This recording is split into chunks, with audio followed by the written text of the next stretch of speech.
Ասում են միտքը ուժ ունի։ Վերջերս շատ տարածված sense ասած լոզունգ է դարել մոտիվացիոն վիդեոների համար, որ միտքը ուժ ունի։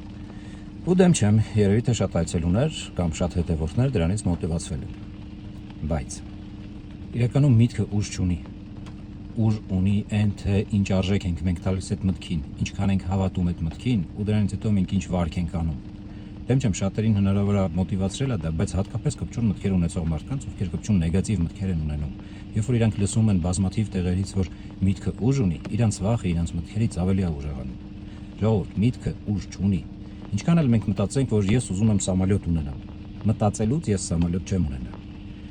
Ավելի շատ ուժ ունի թե ինչ արժեք եմ ես տալիս այդ մտքին, ինչքան եմ հավատում այդ մտքին, ու այդ մտքից ելնելով ինչ վարք եմ անում։ Այ միայն վարք անելու պարագայում նոր հնարավորություն կամ շանս կա, որ sense ասած այդ միտքը ուժ ունենա կամ իր ուժը հետևանք ունենա։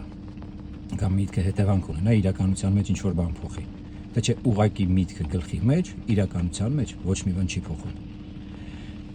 Հուսով եմ այն մարդիկ, ովքեր ունեին կպչուն մտքեր ու նման վիդեոներից հետո իրենց մտքերը սրվել էին, սա իրենց կօգնի որոշ չափով իրենց լարվածությունը թույլատնելուն։ Իսկ եթե ունեք կպչուն մտքեր եւ դրանք ձեզ խանգարում են ապրել, ապա կարող եք դիմել խորհրդատվության, մանրամասն միասին կսովորենք մտքերին ճիշտ արժեք տալ եւ դրանց հետ աշխատել։ Բոլորիդ մաղթում եմ լավ օր, հաջողություն։